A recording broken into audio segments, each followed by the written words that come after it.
Dunia sekolah mengalami perubahan kebiasaan dalam proses pendidikan di masa pandemi COVID-19, baik siswa, guru, maupun orang tua siswa.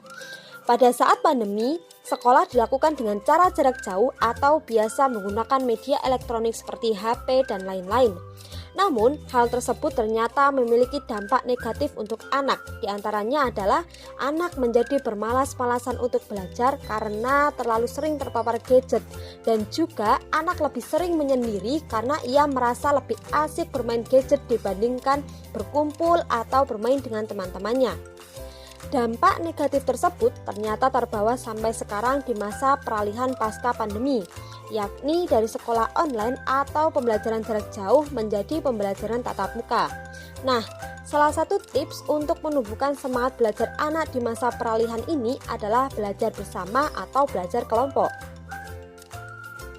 Mengapa belajar bersama menjadi salah satu tips untuk meningkatkan semangat belajar anak? Karena belajar bersama dapat menjadi penyegaran pada anak daripada melakukan belajar yang begitu-begitu saja. Belajar bersama teman-teman tentunya dapat membangkitkan semangat anak untuk memahami pelajaran yang diberikan. Belajar bersama tidak terbatas hanya dalam nilai aspek akademik, namun juga dalam kehidupan atau bersosialisasi. Belajar bersama atau belajar kelompok juga dapat membangun sifat gotong royong atau kerjasama dalam menyelesaikan suatu masalah. Manfaat lain dari belajar bersama ialah 1. Meningkatkan pemahaman dan penguasaan siswa terhadap materi pembelajaran yang diajarkan guru di sekolah. 2. Melatih kemampuan anak untuk berkomunikasi dengan baik. 3. Menumbuh kembangkan rasa sosial di antara anak. 4. Mengembangkan sikap dan kerjasama dalam sebuah komunitas atau tim. 5. Menjadi ajang saling berbagi ilmu pengetahuan. Dan yang terakhir, mengasah kemampuan siswa untuk berdiskusi dan berdebat secara sehat.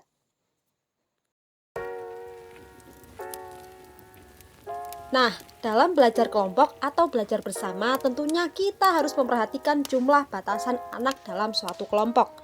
Karena terlalu banyak anggota dalam suatu kelompok juga dapat mengakibatkan kurangnya konsentrasi dalam belajar. Biasanya kelompok belajar berbeda-beda setiap jenjangnya. Untuk kelas rendah, kelas 1 sampai dengan kelas 3, tentunya jumlah kelompoknya harus lebih kecil, antara 3 sampai 4 orang. Mengapa demikian? Karena sering kita ketahui, kelas rendah konsentrasi guru ataupun tentor dalam mengajar harus lebih tinggi dan lebih kondusif dengan jumlah kelompok tersebut. Sedangkan untuk kelas tinggi, kelas 4 sampai dengan kelas 6, jumlah kelompok bisa lebih banyak, antara 5 sampai 8 orang di dalam suatu kelompok.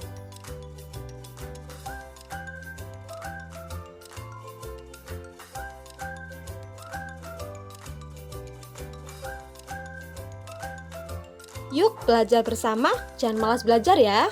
Salah satu pengkerdilan terkejam dalam hidup adalah membiarkan pikiran yang cemerlang menjadi budak bagi tubuh yang malas, yang mendahulukan istirahat sebelum lelah. Buya Hamka.